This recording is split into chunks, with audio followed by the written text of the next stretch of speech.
예, 오늘 함께 보실 말씀은 마태복음 1장 1절입니다. 오늘 드디어 이제 마태복음이 시작이 되네요.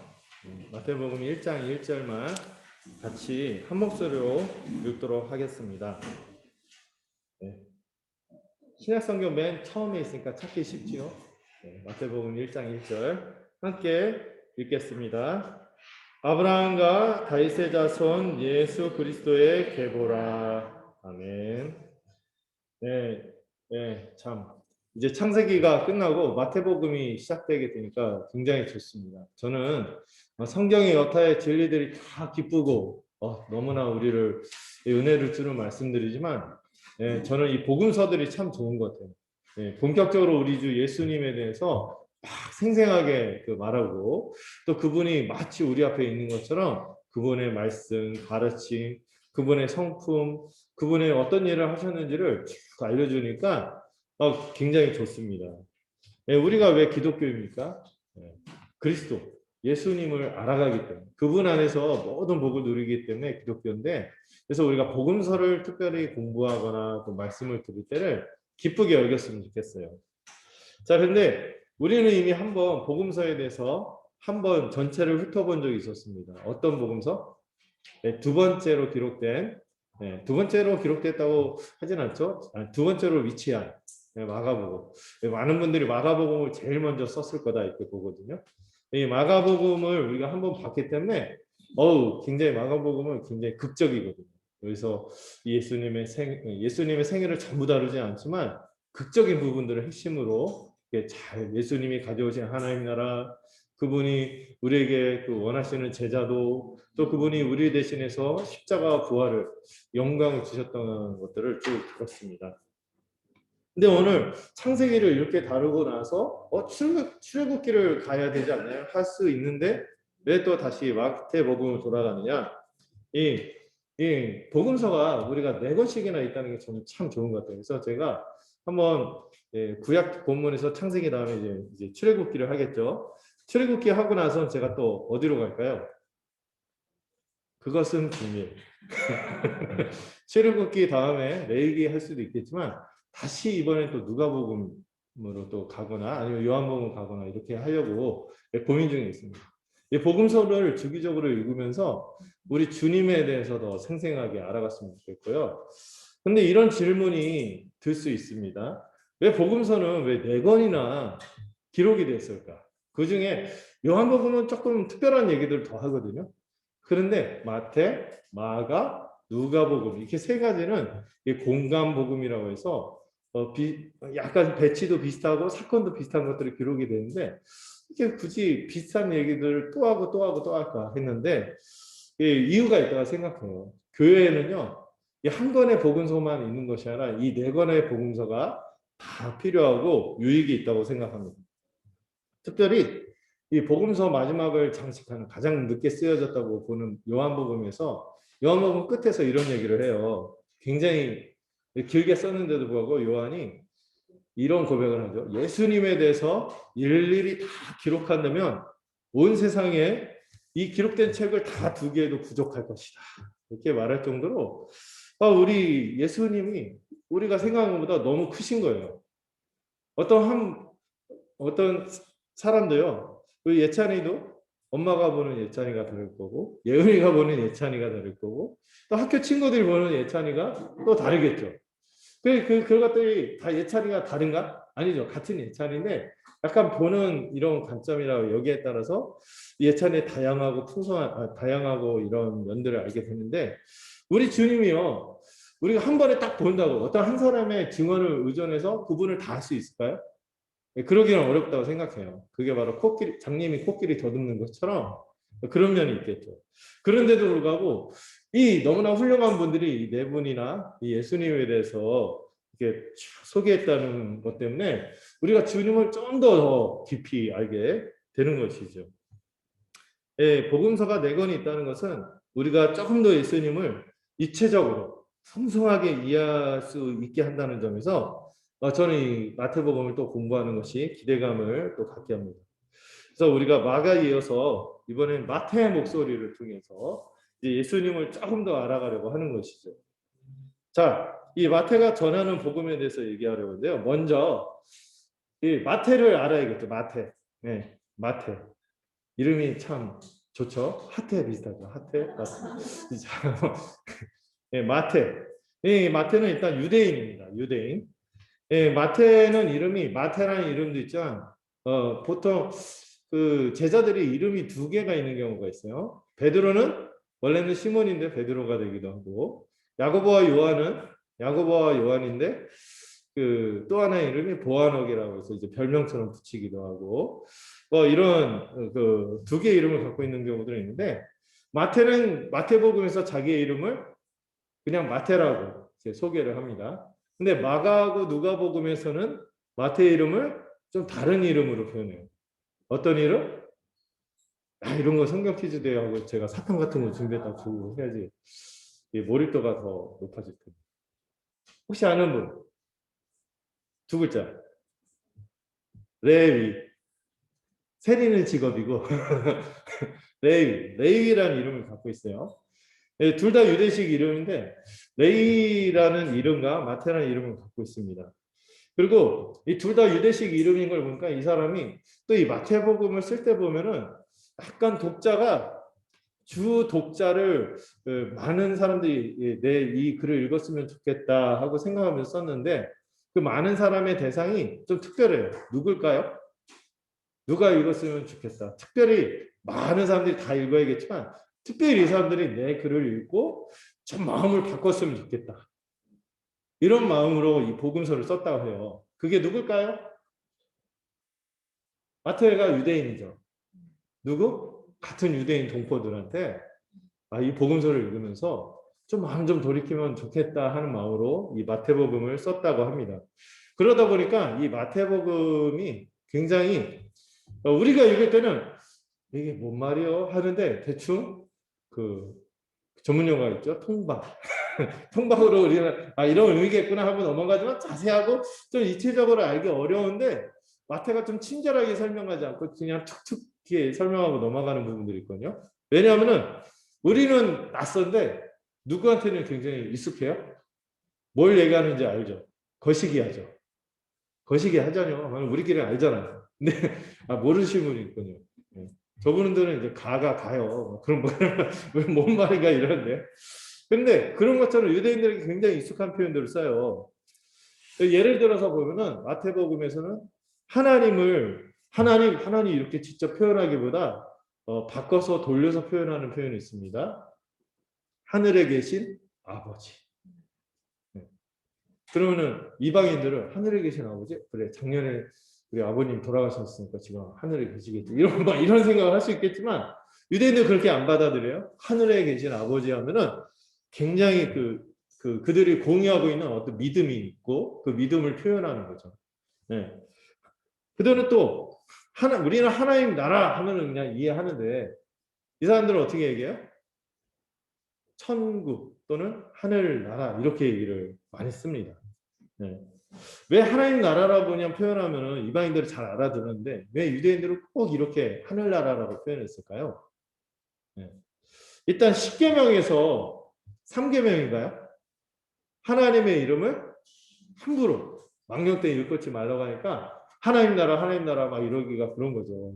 제가 제 아버님 이름이 인철인데 제 아내하고 차 타고 가다가 아내가 막 아내하고 저하고 얘기하다가 어머니가 제 대화를 들었어요. 아유 인철이가 아유 인철이가 그래 인철이 막 그러니까 저희 어머니가 더 황당했고 왜 내 남편 이름을 자꾸 이렇게 사실 저희 아버님 이름이 정인철인데 저희는 양인철에 대해서 얘기를 하고 있었죠.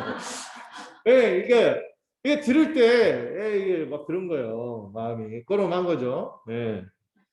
네, 그래서 하나님이란 표현보다는 하나님은 어디에 계신다? 하늘에 계신다. 하늘에서 하늘이란 공간은 뭔가 좀 멀리 떨어지지만 초월적이고 이 죄인이 우리가 감히 다가갈 수 없고 또 하늘에 있기 때문에 하나님이 어떻게 하세요? 높이 계시고 또 멀리 자세히 이렇게 우리의 삶을 들여다보시는 분이라는 이런 언약적인 믿음이 좀 있어요. 하나님과 또 관계를 맺은 하나님의 백성들이기 때문에 하나님 언약을 맺어서 아버지가 돼서 저 하늘에서 높이 자세히 이렇게 살피시는 분이다. 이런 마음이 있어서 그냥 하나님 이렇게 표현하기보다 하늘에 계신 아버지 하면은 우리는 그런 유대인들의 어떤 구약이나 이런 거를 모르니까 감이 뭔데 마태는 이게 뭔지 그러니까 서로 공유하니까 툭툭 그런 말을 하는 거죠. 그래서 이 마태복음 이해할 때 구약을 조금 이해하면은 좀 더 풍성하게 좀 깊은 의미를 다가갈 수 있는 면이 있습니다. 예, 이 유대인들이 이 언약 백성이라는 의식 때문에 하나님이 하늘에 계신 아버지 이렇게 얘기하면은 다스리실 뿐만 아니라 어떤 분이에요? 저 높이서 다스리는 분, 또 그러면서 어떤 분? 아버지잖아요. 살피시는 분. 높이서 보면 어때요? 자세히 보이고 상세하게 볼 수 있죠. 더 넓게 보고. 네. 그리고 또 전능하신 분이라는 의미도 있고 그걸 표현하기 위해서 하늘에 계신 아버지 이런 표현을 자주 썼습니다. 예수님이 그 유대인들하고 어느 정도 공유할 수 있는 표현을 쓰신 거를 마태가 이렇게 얘기했다고 하고 그러면은 예수님은 좀 특별했어요. 우리 아버지라는 표현을 쓸 수는 있는데 예수는 자꾸 뭐라 그래? 내 아버지라고 하니까 그게 이제 유대인들의 심기를 건드리는 거죠. 네. 아니 우리 아빠지 너네만 아빠냐? 너의 아빠이기만 하냐? 우리는 아니냐? 양자냐? 사실 맞죠. 근데 이러면서 좀 차이가 있지. 어쨌든 이런 어떤 유대인들과 함께 공유하는 믿음의 내용이 있었습니다. 그래서 다른 복음서에서는 우리가 모를 만한 유대인의 관심이나 용어를 막 설명해 주거든요. 마가도 그렇고 누가도 그렇고 막 설명을 해줘요. 요한도 그렇고 설명해 주는데 마태는 그냥 설명 안 하고 툭툭 넘어가요. 네. 네. 근데 성경 많이 읽은 짬이 있으면은 특히 다른 복음서도 보면 이게 이런 얘기구나. 그리고 친절한 원모 씨가 제가 또 설명을 해드리겠죠. 그런 맥락은 그렇게 할 거예요. 자, 1장에 기록된 족보만 해도요. 누가복음은 쭉 족보를 이렇게 거슬러 올라가면 예수님부터 어디까지 가요? 아담에까지 가요. 최초의 인간이 아담에게 가고 아담 위에 또 누가 있다? 하나님이 있다. 이렇게까지 쭉 설명을 하는데 마태복음 다음 주에 살펴보겠지만 1장 1절부터 그 17절까지 족보가 나오는데요. 이 족보에 맨 처음에 누구로부터 시작하죠? 예, 똑같은 아시긴 한데 두 글자가 더 많아요. 아브라함부터 시작을 합니다. 예, 그리고 특별히 그리스도 메시아를 뜻하는 다윗의 자손이라는 표현도 오늘 1장 1절에 같이 쓰이죠. 아브라함의 자손, 다윗의 자손이라면서 이런 표현을 써요.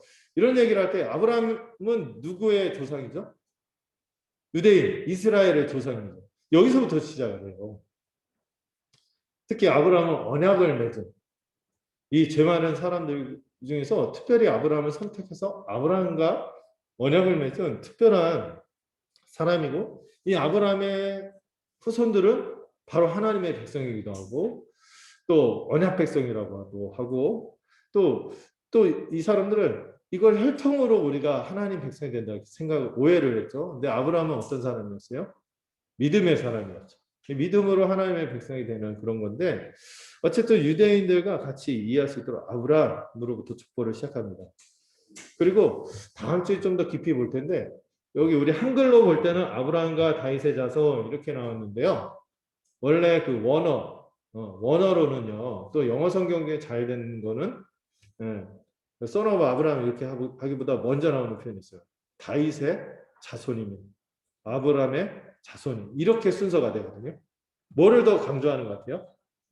예수님은 다윗의 자손이다. 굉장히 이거를 강조하고 있습니다. 이 표현을 많이 써요. 마태복음 안에서 이 다윗의 자손인 걸 강조하는데 그 당시 사람들이요 마태복음이 써졌을 때 누구를 기다리고 있었죠? 예수님 왔는데도 안 믿는 유대인들은 여전히 누구를 기다렸어? 메시아를 기다렸거든요. 근데 이 메시아에 대한 표현이 아주 전형적인 표현이 다윗의 자손이었습니다.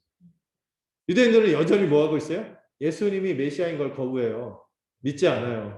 그래서 처음부터 예수님은 바로 그 다윗의 자손 메시아가 맞아. 영광스러운 그 하나님 나라를 가져올 그분이 예수님이야. 너희들이 안 믿고 있지만 바로 예수님 그분이야. 이걸 말하려고 하는 게 처음부터 그 마음이 담겨 있는 거죠. 그래서 이 다윗의 자손이라는 표현은 굉장히 많이 쓰이고요. 그리고 예수님이 이 제자들을 처음으로 이제 그 하나님 나라의 복음을 선포할 때 제자들을 파송하잖아요. 제자들을 파송할 때도 마태가 기록을 해주거든요. 이런 표현을 예수님이 썼다고 얘기를 하는데 어떤 표현이냐? 이스라엘의 집에 잃어버린 양들에게 먼저 가서 그 복음을 전하. 그러니까 예수님의 마음이 뭐예요? 먼저 원래 하나님 언약을 맺었던 그 언약 백성이었던 활동적인 아브라함의 자손들.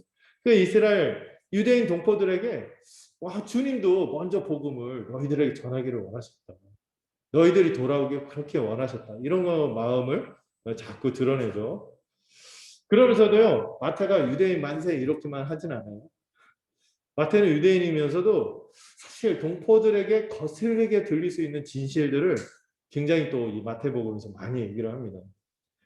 처음에는 예수님이요 이스라엘 동포들에게 이스라엘의 잃어버린 양들에게 복음을 전해라 이런 얘기를 했다가 마지막 마태복음 마지막에서 그 유명한 어떤 말씀이 있죠? 우리는 모두 다 주님의 증인 뭐딱 끝까지 이르러 사도행전에 있는 거고 마태복음 끝에 너희는 가서 아버지와 아들과 성령의 이름으로 세례를 주고 모든 민족에게 가서 복음을 전하라. 이 지상명령을 주시죠. 근데 이 지상명령을 통해서 이 사마리아뿐만 아니라 모든 그 민족들에게 복음을 전하라고 주님이 말씀하셨다고 얘기하는 거예요. 이 얘기하면은 유대인들이 좋아할까요? 안 좋아하거든요. 네, 유대인들이 좋아하든 싫어하든 이건 사실이다. 예수님은 모든 민족에게 복음을 전하기를 원하시다. 이 얘기를 하고 특별히 여러분 마가복음에서도요. 13장, 그 11장, 12장, 13장 보면은 그 어떤 내용이 나오죠? 마가복음 성전에 들어가셔서 뒤집어 엎고 심판을 선언하시고 포도원 농부의 비유를 통해서 그들이 끝장났다고 얘기하시고 또 성전이 파괴될 것에 대해서 살벌하게 예언을 하는데 마태복음도 똑같아요. 유대인들이 철저한 심판을 당하게 될 것을 경고하고 불순종하는 동포들이 결국에 비참한 운명을 맞게 될 것을 안타까운 마음으로 얘기를 해요. 엄중하면서도 굉장히 점층적으로 유대인들을 향하여 동포들을 향하여 경고를 하죠. 유명한 비유가 세 가지가 있는데 첫 번째가 두 아들의 비유. 두 아들의 비유가 뭐냐면은 어떤 아들한테 두 아들한테 너희 아버지가 순종해라 하고 얘기했더니 첫째 아들이 네 순종하겠습니다 하고 순종을 안 하는 거야. 뺀질거려. 근데 하나 아들은 싫어요 하고 떠났다가 나중에 참여하고 돌아오거든요. 회개하고 돌아와서 순종하거든요. 하나님이 누굴 기뻐하시겠냐 이거지. 이 두 아들 중에서. 첫째 아들은 누구예요? 유대인들. 순종하겠다고 이렇게 해놓고는 이 순종의 열매를 보여주는 거죠.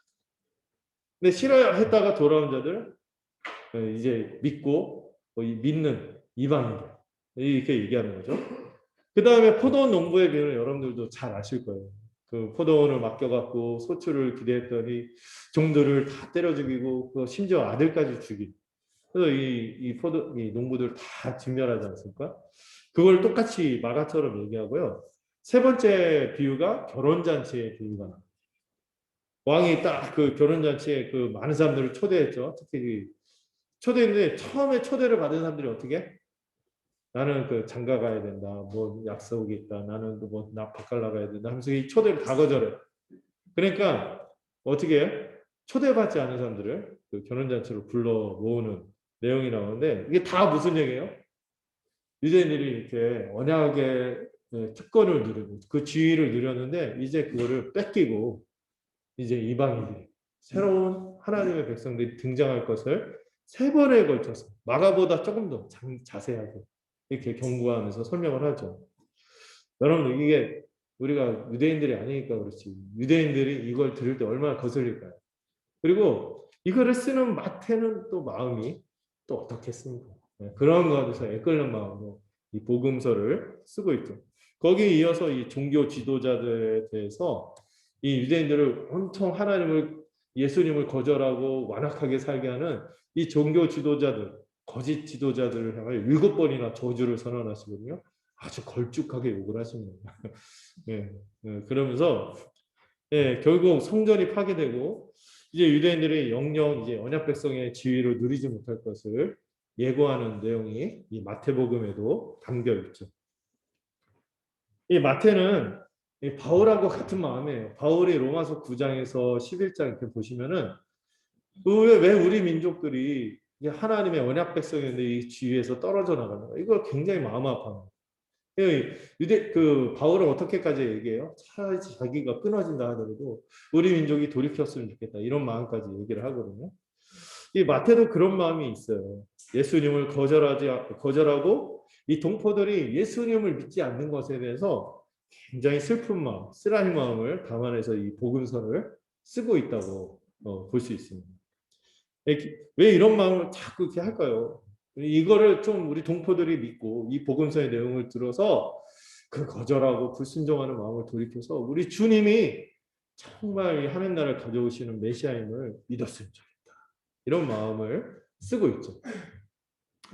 두 번째로 마태는 또 유대인이기도 하지만 어떤 사람입니까? 특별한 직업을 갖고 있었죠. 세리. 네, 세리. 네. 네, 세리는 세무공무원이 아니에요. 세리는 그 세무사 아유 괜찮겠는데 이렇게 생각하면 안 돼요. 이미지가 확 달라요. 그 당시 세리는요. 여러분 이때가 언제예요? 로마 식민지잖아요. 이때 우리 때도 그 일제 36년 때 강공서에 있으면 뭐였어요? 친일파였죠. 딱 그런 사람이에요 지금. 세리는 친일파. 민족을 배신한 친일파에다가 이 침략한 나라, 이 침략군의 공권력을 가지고 동포들에게 세금을 뜯어내고 수탈하는 민족 반역자에다가 고리대금업자의 용역 같은 깡패 용역 같은 이런 사람으로 생각한 게 세리였습니다. 이 사람들이 먹고 살기 위해서는요, 이 로마가 정한 세금 말고도 더 붙이는 거야. 그리고 뭐 군인들하고 짬짬해갖고 더 그 이상의 이득을 뒤에서 챙겼으니 협작군이죠. 완전 협작군. 네. 게다가 그들이 매일같이 걷고 만지는 돈에는 그 돈 자체 뭐 환전을 하고 막 돈을 로마 돈으로 바꾸면은 로마 돈에 뭐가 있었어요? 그 돈 자체 우상숭배적인 문구가 있었어요. 가이사는 신이다. 다른 말로 로마 황제. 시저는 하나님이다. 시저는 신이다. 이런 막 돈을 맨날 만지고 있으니 동포들이 볼 때 어떤 사람이야? 하나님도 배신한 우상숭배자다. 막 이런 하든 안 좋은 게 다 겹쳐진 게 세리예요. 세리. 그래서 죄인을 3종 세트로 얘기하잖아요. 세리, 죄인, 창기 3종 세트. 그럴 때 그 중에 제일은 믿음, 소망, 사랑 중에 제일은 사랑이 아니라 세리, 죄인, 창기 중에 제일은 세리라. 이렇게 얘기할 정도로 세리는 그런 사람이었어요. 그래서 이 세리가 이 직업을 가지면 어떻게 됐어요? 바로 동포들에게 사회적인 왕따가 되는 거예요. 함께 예배할 수 없는 자, 함께 교제할 수 없는 자, 이렇게 낙인을 딱 찍어버리고, 지금도 뭐 학폭 얘기 나오면 뭐 소명하고 뭐고 없고 처음에 광고 떨어져 나가고 막 갑자기 막 치고 없어져 SNS 폐쇄되고 막 난리가 나잖아요. 왜 세리라는 직업을 가지면 그렇게 되는 거예요. 함께 예배하거나 교제할 수 없는 더러운 죄인으로 여겼고, 그는 그때부터 어디를 못 들어가? 회당에 못 들어가. 성전대 못 들어가. 더러운 이방인들과 상종하는 자들이요. 민족을 배신한 자들이요. 해서 회당도 못 들어갔어요. 그럼 가족들도 완전히 사회적으로 이제 그러고, 그래서 심지어 이 세리란 직업을 가진 가족들도 연을 끊었어요. 네, 그런 직업이 세리였어요. 세리제인 창기 중에 제일은 세리다. 뭐 이런 말이 나오는 거죠. 아이러니하게도 이 마태의 또 다른 이름이 뭐였다고요? 레위잖아요. 레위는 어떤 사람이에요? 레위 지파의 이름이잖아요. 하나님께 따로 거룩하게 구별되어서 하나님의 소유된 자들이란 영광스러운 칭호가 이 레위 지파고, 레위는 이름 자체가 뜻이 연합하다라는 뜻이거든요. 그 레위 지파는요, 처음에는 좀 야곱의 축복에서 꺼름하긴 했지만, 그러나 그들이 하나님께 충성스럽게 하나님 편에 서서 하나님이 따로 그들을 자신의 소유로 삼으시고, 그래서 레위 지파는 자기 땅을 갖지 않지만 지파들 가운데 흩어져서 48개 성읍으로 흩어져서 그 이름처럼 하나님과 연합하고 동포들과 연합하며 살아가는 그런 지파가 제사장 지파가 레위 지파였는데, 그런 가장 거룩한 사람이 지금 뭐 하고 있어? 세간에 앉아갖고 가장 하나님과 멀리 떨어진 자, 동포들과 함께할 수 없는 자, 동포라 부를 수 없는 자가 되어서 이렇게 있는 거죠. 아이러니한 이름이죠. 그런 A가 하나님을 완전히 대적하고 동포들과 떨어졌어요. 하나님 백성 아닌 자로 이 세상과 연합하여 살고 있는 거예요. 가장 하나님과 멀리 떨어진 자요. 구원에서 멀리 있었던 자고 하나님이 백성이 된다고 결코 상상도 할 수 없는 그런 사람이 세리였습니다. 아싸 중에 아싸예요. 아웃사이더 중에 아웃사이더. 이게 세리였. 이 마태였는데요. 그러니 그의 인생은 낙은 뭐밖에 없어요? 돈밖에 없어요. 돈. 돈이 최고예요. 돈. 돈과 세상을 사랑한 사람의 돈과 세상을 사랑하는 죄인의 전형. 이게 세리인 거죠. 근데 그가요. 예수님 만나고 어떻게 바뀌어요? 완전히 바뀝니다. 세리는 모든 돈을 제가 그 미라클 메이커라는 애니메이션에서 제일 감동받은 장면인데 매튜, follow me 이러니까 마태가 번뇌에 있다가 이 돈을 싹 뒤로 제치고 예수님의 손을 떨리는 손으로 딱 잡고 예수님 따라가거든요. 어우 너무 전율이 돼요. 실제로 카라바조라는 사람의 그림이 있는데 마태가 번뇌 가운데서 술하고 도박하고 막 이러고 있는데 예수님이 쫙 밖에서 딱 마태를 지목을 해요. 그러니까 주변에서 이 사람? 이런 그림이 있거든요. 딱 그 생생하게 보여주죠. 그 예수님 만나고 나서요. 완전히 삶이 바뀐 자가 마태입니다. 그가 이 마태복음에 보면은 특별히 그 신앙생활의 주적으로 말하는 대상이 있으니 누군지 아세요? 뭔지 아세요? 맘몬. 돈이 하나님과 함께 할 수 없는 하나님과 함께 할 수 없는 대적이다. 우상이다. 돈을 숭배하고 살았던 삶에서 완전히 전향해서 하나님과 돈은 같이 섬길 수 없다. 이런 사람으로 바뀐 거예요. 예. 이런 게 얼마나 그 산상수훈이나 이런 데 보면 생생하게 나옵니다. 예, 돈을 사랑한 자가 완전히 돌이켜서 돈이란 우상에 쩔어 있던 사람이 가장 돈에서 해방되고 자유한 자가 되어서 하나님 나라 백성으로 살았다는 것을 마태복음에서 볼 수 있습니다. 그는 이제 예수님에게 일생을 드리고 그의 또 다른 이름처럼 우리 주님과 연합하고 우리 제자 공동체, 교회로 함께 연합하여 살아가는 그런 제자가 되었죠. 그래서 이 마태는 제자는 다른 말로 하나님의 백성에 대한 하나님 나라를 전제로 하는 거예요. 제자하면은 막 그런 생각할 수 있거든요. 언제든지 내가 이 학원 지경을 끊을 수 있지. 저 어떤 옛날에 제 그 유년부 할 때 얘기했나요? 어떤 애가 한동안 안 나와서 학교 신방하면은 저 교회 끊었어요. 막 학원 끊듯이 막 얘기하는데 제자를 그렇게 이해하면 안 돼요. 제자는 예수님은 스승으로 모실 뿐만 아니라 예수님은 뭐로 생각하는 거예요? 왕으로. 새로운 세상을 여는 하나님 나라의 왕으로 고백하는 것이 제자예요. 제자는 하나님의 백성의 다른 표현이에요. 마태는요. 그동안 로마를 섬기고 헤롯이라는 이 가짜 왕, 어용 왕을 섬기다가 제대로 된 왕을 만난 거예요. 그래서 제자로서 살기 시작했고 새 사람이 되었죠. 이 학자들은 이 마태가 극적인 회심을 하긴 했지만 그 씨앗은 아마도 누구로부터 세례 요한의 활동으로부터 시작이 됐을 거다 이렇게 보시는 분들이 있어요. 세례 요한이 어떤 얘기를 하냐면은 세리들한테 회개하라고 하면서 원래 세리들한테 회개하라는 말도 안 해요. 관심도 안 줬는데 세례 요한이 세리들한테 어떤 얘기를 하면 정한 세금 외에 받지 마라. 이렇게 처음에 이렇게 회개하라 이렇게 하고 회개한 자들에게 정한 세금 외에 받지 마라 이렇게 얘기를 하는데 마태가 어느 정도까지 거기에 영향을 받는지는 알 수가 없어요. 그러나 그게 이제 마음의 양심의 가책으로 남아 있다가 이제 주님 만나서 완전히 돌이킨 걸로 봅니다. 이 세례 요한의 율법에 의거한 이 가르침은 죄를 지적하고 양심을 일깨우긴 했지만 여전히 마태는 어디에 앉아 있었어요? 세관에 앉아 있었는데 누구 만났을 때? 새로운 왕이신 예수님을 만났을 때 결단하고 예수님을 따라갈 수 있었습니다. 어느 날 예수님이 오시더니 마태를 보고 Follow me, 나를 따르라 이 한마디에 완전히 압도돼서 그 모든 것을 뒤로하고 정말 가히 그의 인생의 혁명적인 변화, 혁명적인 부르심이 임하죠. 이제 마태는 폭력과 돈, 두려움과 욕망, 세상의 권력자들은 다 그걸로 사람들 자주우지하거든요. 악한 권세일수록 이 두려움과 욕망을 자극해서 사람들을 조정합니다.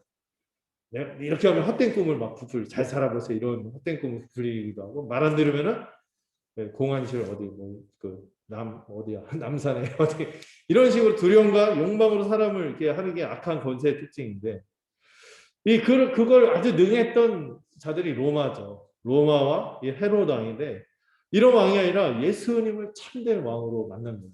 네. 마태는 세상의 왕이 얼마나 잔혹한지 이 자신의 복음서에서 소개를 해서 예수님이 진정한 세상의 왕으로 오셨을 때 헤롯이 어떻게 합니까? 영아살에 베들레헴에서 3세 이하의 아기들을 학살하는 이티의 바로가 그랬던 것처럼 이런 악한 권세자들이 얼마나 그렇게 하는지를 보여줘요. 또 헤롯 자체도 유대인들의 왕이 되었지만 헤롯은 유대인일까요? 유대인이 아니거든요. 에돔 사람이었어요. 반쪽 혼혈인 사람이었기 때문에 이 사람이 원래 왕위로 된 게 정당한 과정이 거친 게 아니에요. 정통성이 없어요. 그래서 겉모술수로 왕이 되었기 때문에 그는 정말 왕이지만 왕 같지 않은 그런 시대에 살고 있었죠. 메시아의리가 없었어요. 근데 예수님은 이 헤롯과 대조되게 어떤 아까 자주 쓰는 표현이 있다 했죠. 예수님에서 다윗의 후손. 헤롯은 다윗의 후손일 수가 없어요. 에돔의 그 혼혈이기 때문에. 근데 예수님은 다윗의 후손. 유대인들한테 어필을 하는 거죠. 예수님은 정통 다윗의 후손이에요. 그리고 그분은 혈통만 그런 게 아니라 실제로도 참된 목자, 이스라엘의 참된 목자. 이런 얘기를 막 씁니다. 네. 마태가 만난 예수님은 다윗의 후손이고 진정한 유대인들의 왕이었어요. 하나님의 백성들의 왕이라는 뜻이죠. 유대인이라는 것은 혈통으로만 생각하면 안 돼요. 진정으로 하나님의 백성, 진정한 하나님의 백성을 의미로 받아들여야겠죠. 네. 그래서 예수님의 십자가상에서도 그게 유대인들의 왕이었잖아요. 하나님의 백성의 왕으로 우리는 의미로 바꿔야죠. 이 헤롯과는 전혀 다른 예수님에 대해 중요하게 쓰는 이미지가 뭐냐면 궁율이 넘치는 목자. 궁율이 넘치는 목자. 이런 표현을 씁니다. 목자는 원래 왕에 대한 이스라엘의 전형적인 비유적인 표현입니다. 예수님은 목자세요, 목자. 우리 맨날 예수님 그림 하면은 양 이렇게 들고 있고 지팡이 메고 있고 예수님 노상 그러지 않았을 텐데 예수님 이미지 할 때 목자 이미지로 많이 씁니다. 이게 목자 하면은 목동으로만 생각하면 안 돼요. 그 신실하게 자기 백성을 돌보시는 왕이라는 이미지. 그래서 그 오병이어 기적 때 보면 이 백성들이 이 헤롯 치하에서 악한 왕의 치하에서 사실 사단의 통치의 어떤 상징이죠. 이 헤롯의 통치하에서 막 기진하고 막 이렇게 먹을 것도 없고 그에 어떻게 살아야 될지도 모르고 이런 백성들의 모습을 그리면서 주님이 그들을 보면서 어떻게 여겼다? 목자 없는 양같이 보시고 불쌍히 여기셨다. 이런 표현이 나와요. 네. 헤롯의 통치하에 있는 이 백성들 불쌍히 여기는 거죠. 그래서 예수님 어떤 분이에요? 참된 목자로서 하늘의 양식인 이 놀라운 가르침들을 베푸시고 정신승리, 영적으로만 보양되게만 하는 것이 아니라 실제로도 어떻게 해요? 하늘로부터 뭐를 주세요? 오병이요. 오병이에 주목하면 안 되죠. 이 예수님 하늘의 떡과 하늘의 이 하늘로부터 양식을 실제로 이 남자만 5천 명인가요? 예, 이 사람들 다 먹이는 이 놀라운 이적을 베푸십니다. 마태가 말하고자 하는 건 예수님은 이 기적은 다 복음서에 다 나오잖아요. 정말 예수님이야말로 진정 우리의 참된 왕이시다. 우리를 긍휼히 여기고 우리를 정말로 복되게 하실 정말 우리의 인생을 드릴 만한 분이야. 이 얘기를 정말 하고 싶었던 거죠. 여러분 예수님이 목자인데요. 심지어 어떤 목자세요? 양을 위하여 자기 목숨까지 던진 자기 목숨까지 내어주는 목자였어요. 그래서 마태는 이 왕이 자기가 속했던 유대인들뿐만 아니라 또 그날 그 유대인들을 떠나서 이방인 세상에 속해서 마태는 약간 그 경계인 같은 사람이거든요. 유대인이었지만 유대인에게 배척당하고 이방 세계 사람들하고 이렇게 했지만은 그 어디에도 소속되지 않는 그런 사람인데 유대인들뿐만 아니라 이방 세상에서도 우리 주님이 참된 목자시고 왕이시다 이런 얘기를 또 하는 거죠. 또 마태는 이런 왕에 의해서 엄청난 빚을 탕감받은 자라는 자의식입니다. 만달라트 이 비유가 만달라트 탕감받은 비유가 마태복음에 나오죠. 만달란트나 내가 탕감을 받았다. 내가 이런 어마어마한 채무를 이 영광스럽고 은혜로 이 궁유를 넘치는 참된 목자이신 주님에 의해서 내가 이런 모든 것을 탕감받았다. 이런 고백이 자기 고백이 있는 거예요. 그런 어마어마한 용서와 사랑, 긍휼과 자비를 겪은 자이기 때문에 그는 다른 사람에 대해서도 용서하고 사랑할 수 있는 자가 되었다고 고백하는 거죠. 이 마태 복음서에만 유일하게 나오는 비유가 하나 있는데요. 다른 복음서에는 안 나와요. 유일하게 나오는 비유가 뭐냐면 포도원 품꾼 비유. 9시에서 나와서 일하고 10시에 나와서 일하고 12시에 나와서 일하고 3시에서 나와서 일하고 5시에 나와서 일하는데 똑같이 그 한 데나리온의 품삯을 주니까 먼저 온 사람이 난리가 나죠. 나중에 온 사람들은 용문도 모르고 내가 이거 받아야 되나 이런데 마태가 바로 그 5시에 온 사람이에요. 이 비유가 마태가 겪은 그 용서의 크기 때문에 이런 그 주님의 가르침이 선명하게 나와서 우리한테 또 고백을 하는 것이죠. 그는 자신을 부를 때 주님이 가르쳤던 말씀이 아주 그 뇌리에 깊이 박혔습니다. 예수님은 그런 말씀을 하셨어요. 자신들을 부를 때, 마태를 부를 때 나는 건강한 자를 위해서 오지 않았다. 병든 자를 위해서 왔다. 의사는 건강한 자에게는 쓸모가 없고 병든 자에게 필요하지 않아. 건강하다고 하는 자들한테는 나는 필요 없겠지만 자신이 병든 것을 아는 사람들. 자기로서 살 수 없고 자기가 뭔가 문제가 있다는 것을 알고 의탁하는 자들은 은혜를 얻을 것이야.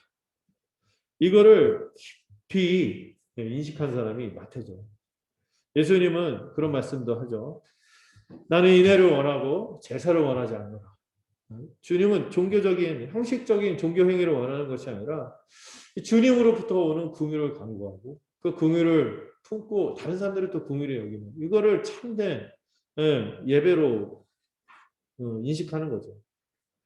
정말로 그 말씀, 의인이 아니라 죄인을 부르러 오셨다는 그 말씀이 이 자신의 마음에 완전히 몸에 절절하게 몸에 밴 사람이 누구예요? 이 복음서를 쓴 마태인 것이죠. 그래서 마태는 이 예수님과 이 새로운 공동체 교회를 이루잖아요. 이 교회 구성원 중에 누가 있었어요? 자신과 완전히 대척점에 있는 사람들이 있어요. 대표적으로 열심당원 시몬. 이 사람은 극자 테러리스트죠. 자기는 민족 반역자고. 여기 독립군 중에 아주 극렬. 옛날 우리나라에도 뭐 백의단인가 뭐 그런 사람들이 있었어요. 백의사인가? 아주 막 테러를 일으키고 막 이런 요인들을 암살하고 이런 사람들인데 그 사람하고 시몬하고 마태가 한 공동체에 묶여 있다는 것을 고백을 해요. 어쩌면 서로 원수고 섞일 수 없는 사람인데 함께 교회를 이루면서 살아가고 있다는 것을 보여줍니다. 마태 자신도 용서받은 자로서 용서하며 살아가는 거예요. 어쩌면 마태는 이 세리라는 직업을 실제로 마태는 세리라는 직업을 버렸기 때문에 예수님의 제자가 될 수 있었겠죠. 시몬도 예수님의 제자가 되면서 뭘 버렸을까요? 열심당원의 당적을 버렸을 거예요. 네. 열심당원이 추구했던 그런 모든 정치적 이런 거 다 버리고 같이 마태와 더불어 한 백성, 새로운 세상을 꿈꾼 하나님의 백성이 된 것입니다. 이게 가능한 게 뭐예요? 자신들이 건강하지 않고 병든 자인 것을 인정, 죄인인 것을 인정하고 온전케 하는 것은 누구밖에 없어? 우리 주님밖에 없다는 것을 믿는 그 믿음이 이들을 하나 되게 한 것이죠. 그러니까 교회가 이래야 돼요. 뭐 서로 어떤 다른 생각이 있고 입장도 있고 하도 다 버리고 하나로 새로운 세상을 같이 꿈꾸며 살아가는 것이 교회다. 이거를 마태가 고백을 하는 것입니다. 함께 같은 왕을 모시는 새 사람이 되는 거죠. 우리는 그거를 새 언약 백성이라는 표현으로 또 표현도 하죠. 함께 밥상을 마주하고 서로의 과거의 아쉬운 것들, 죄악들을 다 잊어버리고 또 현재도 살아가면서 우리가 살아온 결이 다 다르잖아. 스타일이 다르니까 허물도 보일 거예요. 마음에 안 드는 게 보일 거예요. 그래도 그것을 품고 용서하고 앞으로 다가올 악에 대해서 시험에 대해서도 함께 기도하며 영적 싸움을 하는 것이 뭐다? 교회라는 것을 잘 아는 사람이 마태인 것이죠. 자, 이 마태는 두 번째로 그럼 이 마태복음을 통하여 예수님에 대해서 무엇을 말하고 싶어 했을까요? 마태는 일단은 누구에게 썼다고요? 유대인들에게 많이 호소하며 썼기 때문에 뭐를 많이 인용하면 구약을 엄청나게 많이 인용합니다. 다른 복음서에 비해서 압도적으로 많이 인용을 하거든요. 그러면서 인용만 하지 않고 이 구약이 충만하게 성취되었다. 예수님이 옛 언약, 하나님이 하셨던 옛 약속들을 그냥 헛말로 끝내지 않고 실제로 성취하신 분이 예수님이야, 메시아야. 그분이 실제로 약속을 이루셨어. 이 얘기를 계속 하는 거죠. 어쩌면요, 구약이 끝나고 신약을 시작할 때 제일 먼저 뭐가 배치됐어? 마태복음이 배치된 게 교회의 생각이 있는 거예요. 이 모든 구약이 본격적으로 누구를 통하여 다 성취된다? 예수님을 통해서 성취된다는 것을 잘 절묘하게 연결시켜주는 것이 이 마태복음인 것이죠. 구약 복음서 중 첫 번째로 위치한 이유가 아마도 이걸 거다 하고 다들 공유를 하는 거죠. 특별히 이런 표현을 많이 써요. 마태복음에는 예수님이 어떤 분이냐 할 때 10번이나 중요한 맥락에서 10번이나 마태복음에서 10번 정도 같은 표현이 중요한 맥락에서 나오는데 어떤 표현이냐 하면은 옛적부터 선지자를 통하여 하신 말씀을 성취하셨다. 이런 말을 10번이나 씁니다. 실제로 그런 거죠. 그리고 마태는 그냥 성취하실 뿐만 아니라 예수님이 어떤 분이라고 얘기해요? 구약을 완성하시는 분. 그리고 보다 더 충만한 의미를 드러내신다고 선언하고 있어요. 구약에서는 감추어졌는데 예수님 때문에 더 명확하게 드러났고 구약에는 그 의미를 분명하게 알 수 없었는데 예수님 때문에 이런 의미였구나 알게 되었고 구약의 맥락에서 이런 거였나 하고 오해할 수 있었는데 이 지점만이 아니라 이걸 얘기하는 거야 하고 더 선명하게 얘기하는 것이 누구다? 예수님이시다 라고 얘기를 해요. 그래서 여러분들 성경을 볼 때 제가 늘 얘기하죠. 누구의 관점으로 꼭 읽었으면 좋겠다? 예수님을 중심으로. 이 마태도 바로 그런 관점을 갖고 있습니다. 구약 자체로는 알 수 없는 부분이 예수님을 통해 더 분명하게 밝혀지고 이해하게 된다고 설명해요. 예를 들어서 여러분 율법의 진정한 의미가 어디에서 드러날까요? 마태복음에서 산상수훈에서 드러납니다. 네. 살인하지 말라고 했는데 살인만 안 하면 되겠네? 아니라는 거예요. 예수님이 오셔서 저자 직강으로 얘기하시죠. 예수님이 저자예요. 율법의 저자. 직강으로 뭐라고요? 살인만 죄가 아니라 누구를 미워하고 마음으로 그를 향한 공격성을 표출하면서 안 좋게 말하는 것도 살인과 똑같은 거예요. 간음하지 말라 했죠? 간음만 안 하면 되는 줄 알았어요. 근데 배우자와의 신실한 관계를 지키지 않고 다른 배우자와 신실한 언약 관계를 지키지 않고 다른 사람에게 헛된 마음을 품는 것도 같은 죄다. 이렇게 명확하게 얘기를 하니까 이 율법의 거룩함이 막 드러나는 기절하는 바리새인들 행위만 내가 죄 안 지면 되는 줄 알았는데 마음까지 후벼파는 게 율법이라고 생각하면서 깜짝깜짝 놀라는 거죠. 그래도 막 내가 그래도 왜 죄인이야 이러면서 그래서 그렇게 예수님 안 받아들인 거죠. 예수님이 그런 분이었어요. 산상수훈으로 율법의 진정 의미를 드러내시고 성전도 그래요. 손으로 지은 성전이 아니라 참 성전이 누구예요? 예수님이죠. 하나님의 임재를 이 땅 가운데 가져오시고 이 비천한 죄인들을 오히려 거룩한 분이 이 부정한 자들을 오히려 정결케 하고 그들을 거룩하게 자기 백성으로 삼는 옮겨 다니시는 살아있는 성전이 누구야? 우리 예수님. 이거를 알려주죠. 안식도 마찬가지죠. 형식적으로 막 뭐 안 하는 거. 이게 안식이 아니라 참된 안식이 뭔지. 내가 주인이라. 안식일의 주인이라. 사람이 안식일을 지키려고 허덕이면서 사는 것이 아니라 사람을 위해서 안식이 주어진 거야. 안식에는 선이 이루어지고 생명을 살리는 거야. 하고 예수님이 그 안식의 진정한 의미를 구약에서는 그냥 제한적으로 이해하고 이상하게 구약만 가지고 있대. 그것도 풍성했지만 이거를 더 분명하게 알려주는 거죠. 이 마태는 이 구약의 인물들, 사건들, 이 제도들이 결국엔 누구를 바라보도록 하는 거라고? 예수님을 바라보도록 하는, 예표하는 것이라고 해설해 주고 있는 거죠. 문제는요, 우리가 정작, 이거는 이런 거였어 했을 때, 이거는 몰라. 구약을 몰라. 마태를 따라가지 못하는 게 구약을 우리가 많이 이해하면은 잘 따라갈 수 있을 텐데 이거 사소한 문제죠. 마태 설명을 잘 못 따라갈 때가 있어요. 구약을 잘 모르니까. 그래서 제가 있는 거겠죠. 좀 좀 연결해서 설명도 해드리고 그럴 거예요.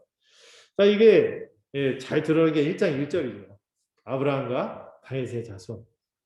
특별히 여러분들 의미 있는 표현이 다음 주에도 또 설명하겠지만 계보라는 표현입니다. 여러분 창세기에도 계보라는 표현이 쓰인 거 기억나십니까? 톨레도. 그 누구의 톨레도 10번이 쓰이면서 창세기가 구조가 딱 되는데 그 여자의 후손으로 오시는 구원의 계보. 그 계보가 이제 누구에게 연결된다? 예수님에게 연결된다고 연결을 짓는 게 이 계보라는 표현입니다. 아브라함과 다윗의 자손 다 그 구원의 계보죠. 그 중에서도 예수 그리스도의 계보라. 그래서 예수 그리스도를 통해서 이 계보는 제가 창세기에서 뭐라 했어요? 하나님의 백성이라고 했잖아요. 구원의 계보로 선택받은 하나님의 백성. 이제 예수 그리스도의 계보가 시작됐다. 이 얘기를 선언하는 거예요. 아주 정교하게 구약하고 연결을 하죠. 예수님은 이 구원의 계보 여자의 후손으로 하나님 나라를 성취하러 오신 분이 맞는 거예요. 또 마태는 이 같은 제자였던 이 베드로의 예수님을 향한 고백을 그 누구보다도 생생하게 진술합니다. 그럼 약간 마가는 성의 없다 이런 그런 말을 막 하면 안 되죠. 주는 그리스도십니다. 이렇게 끝나요. 당신은 그리스도십니다. 끝나는데 마태는 그 정황까지 다 생생하게 보여주죠. 주는 너희는 나를 누구로 아느냐? 예수님 이렇게 딱 물어보죠. 중요한 맥락에서 물어보셨죠.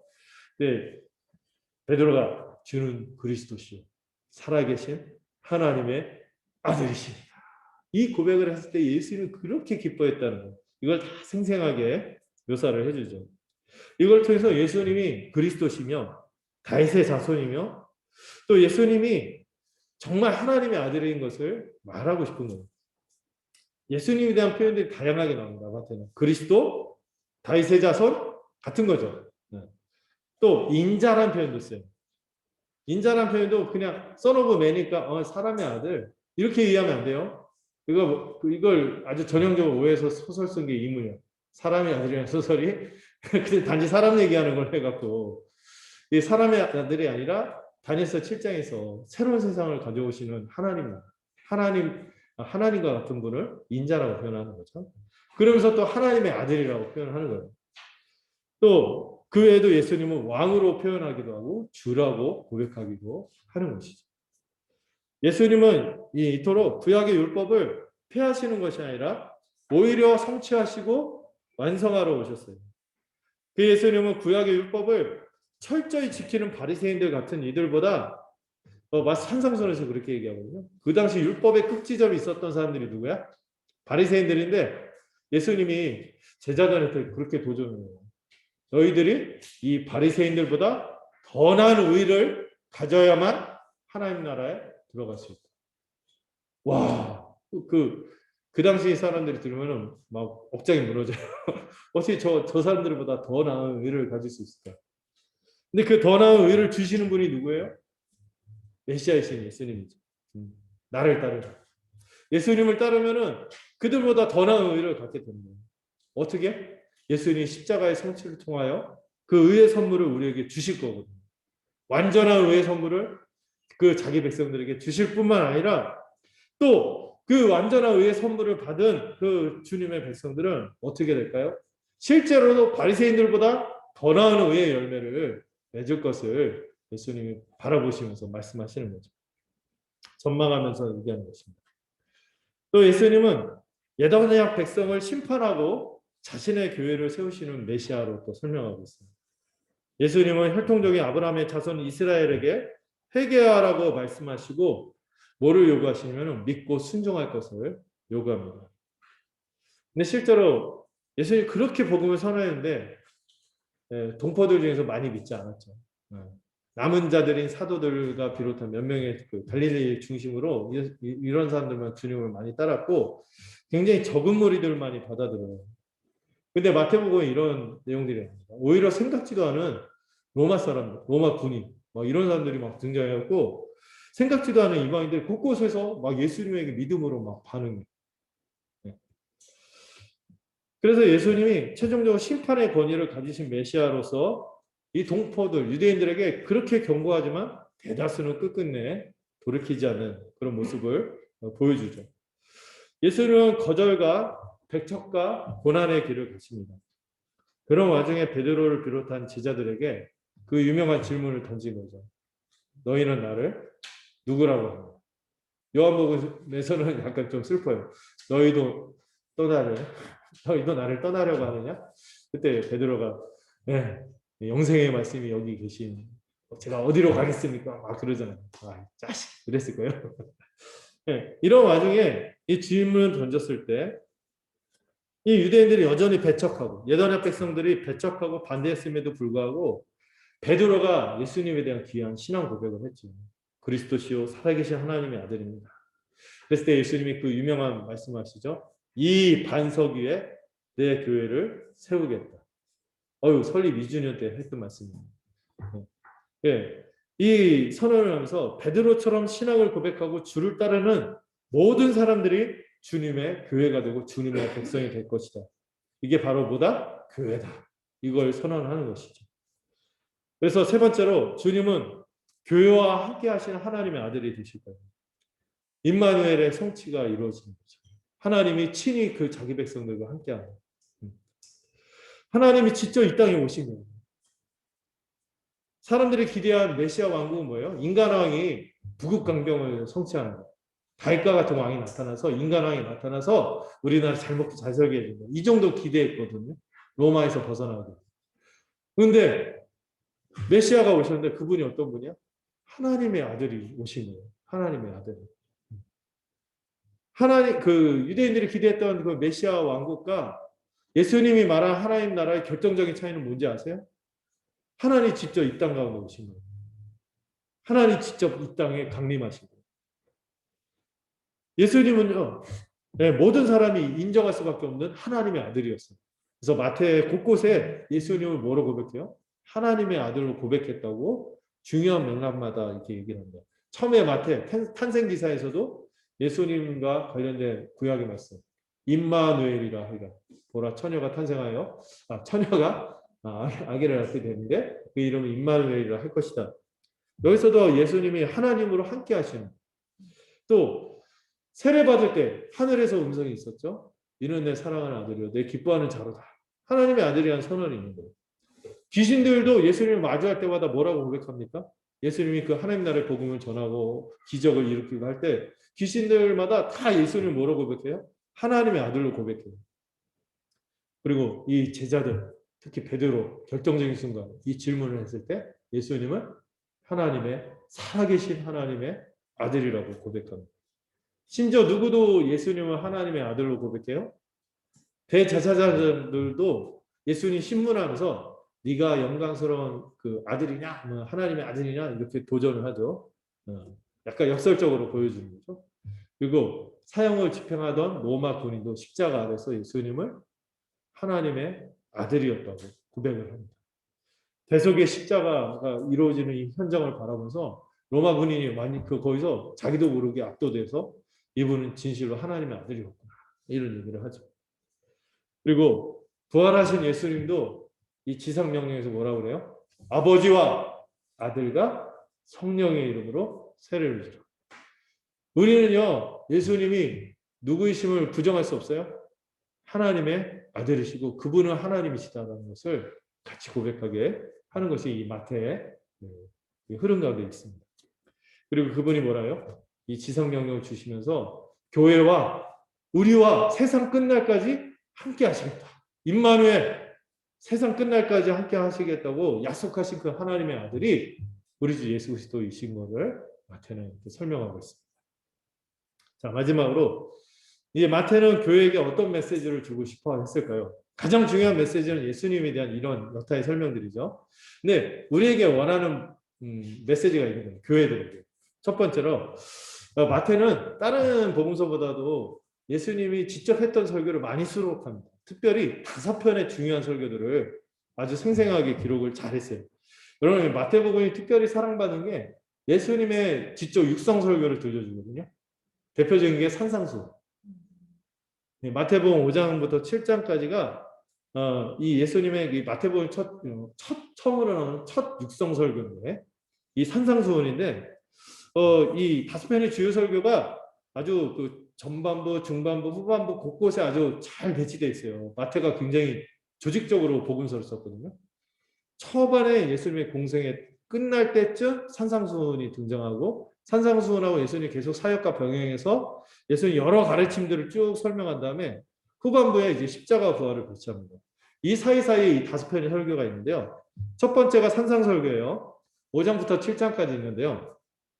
이거는 뭐에 관한 이야기냐면은 하나님 나라의 백성들이 어떤 자들인가 이걸 설명합니다. 하나님 나라의 제자들 이렇게 제목을 붙였는데 하나님 나라의 제자들이 산상수훈. 이 산상수훈의 별명이 있어요. 왕의 취임 연설. 산에 올라가서 자신에게 나오는 제자들 또는 무리들을 향하여 이 말씀을 하시는데 복이 있도다 이런 얘기를 하거든요. 그 약간 산상수훈 오해하는 게 내가 이런 걸 하면 내가 가난하면 복이 있구나 이게 아니에요. 이게 아니에요. 네, 내가 어떻게 되면 복을 주시는구나 이게 아니에요. 야 잘했어. 너 잘됐어. 너 잘 선택한 거야. 나에게 왔으면 복된 거야. 근데 이 복되지만 너의 삶에 이런 면이 있지만 정말은 너희들은 정말 복된 사람이야. 복 받은 사람들에 대한 이야기인데 누구에게 왔기 때문에? 예수님에게 왔기 때문에 복된 사람들이다. 하나님 나라의 백성이 되었다. 이걸 설명해 주는 거예요. 그래서 왕의 취임 연설이자 초대, 축하 연설이다. 이런 얘기를 하죠. 이런 표현도 써요. 개국 선언. 하나님 나라가 시작되었다는 것을 선언하는 것이다. 그래서 산상수훈이 쭉 펼쳐져요. 그 다음에 두 번째로 12 제자를 파송하는 설교를 하는데요. 이 하나님의 백성들이 또 어떤 이 제자들이 어떤 모습이냐? 성교지향적입니다. 성교지향적. 그래서 왕의 파송 설교다 이렇게 설명돼요. 하나님 나라를 막 본격적으로 맛봤기 때문에 이미 했기 때문에 자기들 안에만 머물러 있는 게 전해야 돼.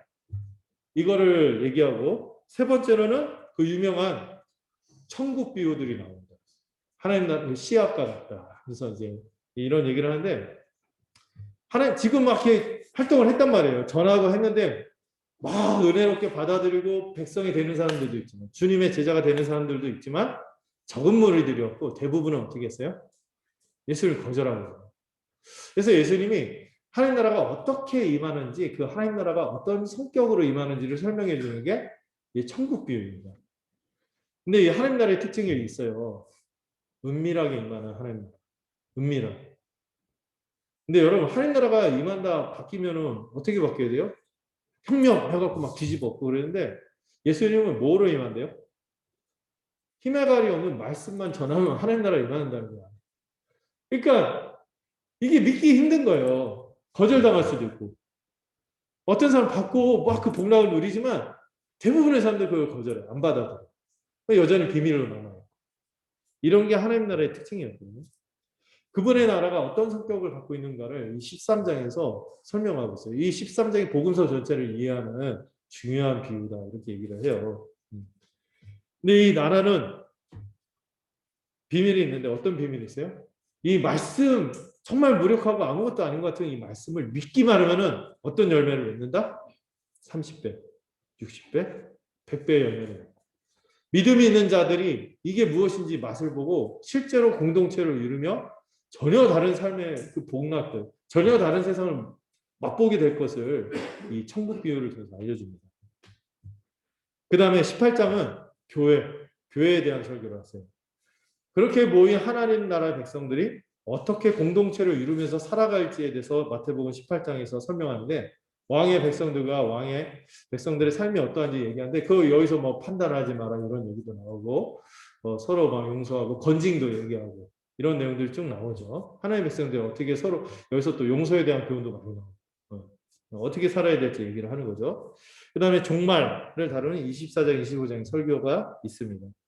이제 왕이 왔기 때문에 왕의 이 통치를 거절하는 이스라엘 백성들은 어떻게 돼야 될까요? 심판을 받게 됩니다. 그래서 왕의 심판과 또 그들 중에서 정말 믿음을 갖는 사람, 이방인을 포함해서 믿음을 가진 자들이 이 구원을 받게 될 것에 대해서 심판과 구원이 엇갈리는 종말이 시작되었다는 것을 설교하는 것이 이 24장, 25장 여기에 성전 파괴도 얘기하고 그러시죠. 이런 내용들이 있습니다. 이런 5편의 설교와 곳곳에 있는 마태복음의 메시지를 통해서 딱 2가지 포인트를 우리가 정리할 수 있어요. 첫 번째, 교회는 뭐다? 이미 임한 천국 백성이다. 이미 하나님 나라가 죽어서만 가는 게 아니라는 거예요. 한국 교회가 자꾸 하나님 나라 천국 가는 걸 죽어서 가는 것만 생각하니까 큰일이야. 예수님은 이 땅에서도 천국을 누린다. 이 땅에서도 하나님 나라를 누린다고 선언을 하신 거예요. 그래서 교회는 은혜 공동체다 하는 거죠. 왜 하나님 나라를 우리가 누릴 수 있는지 아세요? 왕이 현존하기 때문에. 살아계신 하나님의 아들이 우리와 함께 하시기 때문에. 임마누엘을 통하여 우리 안에 안식이 일어나기 때문에 가장 큰 복이 이미 주어진 거죠. 두 번째로 이 하나님 나라가 임함으로 뭐가 이루어졌어요? 죄가 해결됐어요. 죄가 사함받고 이 죄 사함 받은 자들이 이 죄로 인해서 서로 분열하고 한몸되지 못하고 갈등과 다툼이 있는 이 불행이 있는 세상인데 이 죄 사함이 일어나면서 가장 근본적인 치료가 일어났고 가장 근본적인 해결이 일어나면서 이 죄 사함을 받은 사람의 그 삶의 아주 중요한 특징이 뭔지 아세요? 용서가 가능한 거예요. 용서와 사랑이 가능한 존재로 바뀐 거예요. 그래서 이미 임한 하나님 나라를 이 비밀을 알아야 돼요. 용서하지 않으면 그 사람은 지옥 가운데 사는 거예요. 용서를 할 때만 사랑할 때만 이 하나님 나라가 무엇인지 알아가는 거죠.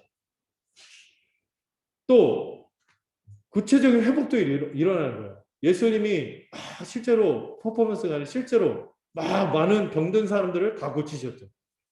그리고 죽은 자도 살리세요. 이건 뭐예요? 이 세상에 이 죄와 사망으로 인한 현상들이 예수님을 통하여 회복되고 있다는 것을 보여주는데 여러분 이 병 고침 받고 죽었다 사는 것보다 더 중요한 게 있어요. 이 사람들이 실제로 지옥 백성에서 천국 백성이 됐다는 거예요. 이제 하나님의 통치에 들어가게 됐다는 거예요. 병 걸려도요. 병이 걸렸다 나도 무좀 났더니 치질 걸린 거죠. 나사로가 그렇게 싫어했대잖아요. 이제 주님 품에 안겨서 안식했는데 왜 또 죽을 건데 왜 나 살리셨습니까? 원래 그런 거예요. 근데 진정한 새 생명, 영원한 생명이 주어지는 거예요. 구원이 일어나는 거죠. 그리고 해방, 사단의 권세로부터 해방이 되었어요. 가장 뚜렷하고 강력한 하나님의 역사가 뭐였어요?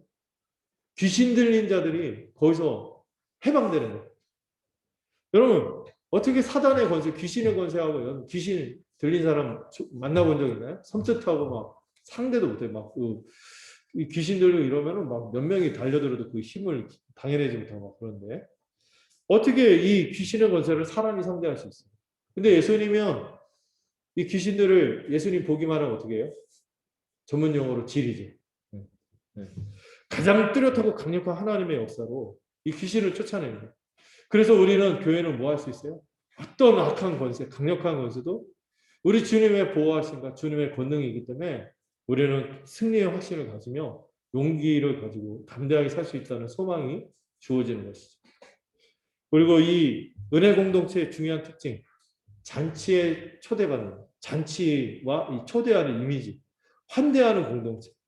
또 환대받고 환대하는 공동체가 교회라는 거죠. 밥상을 함께 마주하고 그리고 예수님이 산상수훈에서 황금률이라는 가르침을 하시죠. 누군가에게 대접받고자 하는 대로 남을 대접하라. 이런 말씀이 우리에게 가능한 게 뭔지 아세요? 주님은 우리 먼저 환대해 주셨거든요. 주님은 우리를 그렇게 대접해 주셨거든요. 주님이 우리를 그렇게 대접했는데 우리가 우리를 향해 그 세리제인 창기를 할지라도 그 사람들도 환대하고 품을 수 있는 것이 교회다. 이게 바로 이미 임한 천국 백성들이다. 은혜 공동체라고. 그리고 그것만 있지 않습니다. 교회는 또한 어떤 공동체라고요? 사명의 공동체입니다. 온 세상에 유대인뿐만 아니라 마태가 고백하는 유대인뿐만 아니라 모든 민족에게 복음을 전하고 이 언약의 중심이 온 세상을 향해 뻗어나갔다고 선언을 해요. 복음을 선포하는 거죠. 특별히 천국이 임한 것을 표현하는 강력한 표현 중에 그런 표현이 있어요. 천국은 누구의 것이다? 침노하는 자의 것이다. 또 천국은 어떻게 한다? 침노한다. 하나님 나라의 이 천국의 놀라운 복들이 이 땅 가운데 사단의 권세를 뚫고 패배시키고 막 들어온다는 거예요. 전에는 결코 하나님의 백성이 될 수 없는 자들이 귀를 잡고 살아갔다가 여러분 우리 민족 생각해 보세요. 우리가 무슨 유대인이야.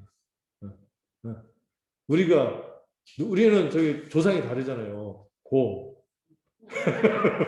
마늘과 쑥이 왠지 더 친숙하고 이게 우리였는데 우리가 막 이거를 듣고 막 뒤집어지는 거예요. 천국이 진짜 침노하는 거예요. 우리한테 막 강력한 권세로 막 폭력적으로 막 들어와서 우리 삶을 뒤흔들고 그걸로 투신하게 하는 거죠. 던지게 하는 거예요. 네. 이 천국의 침노, 이 놀라운 것을 선언하는 것이 교회예요. 교회는 이런 권세가 있다는 것을 믿으세요. 또 교회는 부름을 받았을 뿐만 아니라 보냄받은 자로서의 부름. 이 마태복음 10장의 파송 설교를 보면은 유대인들을 향해서 이렇게 파송을 하지만 결국에 예수님이 천하 모든 만민을 향하여 이 지상 명령을 통해서 우리를 부르었을 뿐만 아니라 보내시기로 하는 것을 기억하는 것이 교회라는 것이죠. 그리고 이렇게 사명 공동체로 살아갈 때 우리가 기억할 때 그 중요한 수단이 뭔지 아세요? 우리가 중요한 거. 여러분 우리가 막 식용유 돌린다고 사람들이 교회에 오고 그런 사람들 다 막 어떤 전도하는 거 들어봤는데 막 2만 원씩 줄 테니까 교회 오라고. 혹시 그런 사람이 있을까요? 예, 이렇게 해도 앞문 열고 들어왔다가 다 뒷문 나가요. 응. 하나님 나라는 어떻게 역사합니까? 교회가 사명을 감당할 때 그 중요한 수단은 뭐예요? 말씀인 거예요. 복음인 거예요. 예수님이 그거를 마태복음 13장 그 비유들을 통해서 얘기하셨죠. 이 씨앗처럼 정말 무력하고 아무것도 아니고 말밖에 지나지 않는데 이것이 그것이 좋은 밭으로 파고 들어가면은 좋은 밭이 되어 그들에게 파고 들어가면 어떤 열매를 맺는다?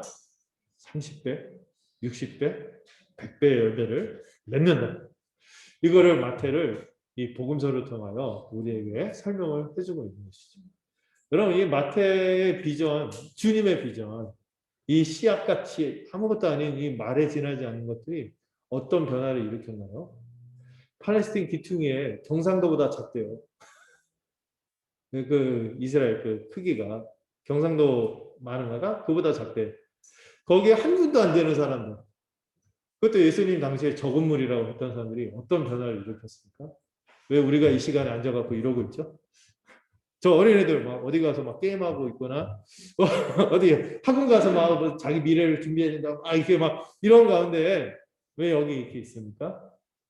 주님의 비전이 실현되고 있습니다. 지금 바로 그 결과물들이 우리인 것이죠. 교회가 바로 그렇다는 것을 마태는 말하고 싶은 것입니다. 다른 어떤 복음서들보다도 마태는 교회에 대해서 교회라는 표현을 실제로 쓰기도 합니다. 다른 복음서는 교회라는 표현이 직접 안 나오거든요. 근데 내 교회, 예수님의 에클레시아, 이 교회가 바로 그런 공동체인 것을 우리에게 말하고 싶어하는 것이 마태복음입니다. 여러분 앞으로 이 마태복음과 함께할 여정이 기대가 되십니까? 네. 이걸 기대하면서 이 주님의 생애를 가장 드라마틱하게 설명하면서 또 그러면서도 섬세하게 주님의 가르침을 소개하는 이 마태의 안내를 따라서 우리 모두 이 천국의 기쁨을 누리기를 소망합니다. 네, 기도하겠습니다. 하나님 아버지 감사드립니다. 우리가 이제 앞으로 마태를 통하여 우리 주님을 알기를 소원하고 또 우리가 어떤 자이며 주님께서 우리에게 어떤 일을 하셨는지를 알아가며 감격하고 또 믿음으로 반응하는 자들이 되기를 소망합니다. 이 일을 통하여 주님 우리 모두가 천국 공동체로서 은혜를 누리며 사명을 감당하는 우리가 되도록 축복하시고 인도하여 주시옵소서. 예수님의 이름으로 기도드렸습니다. 아멘. 네, 우리 함께 96장 찬양하도록 하겠습니다.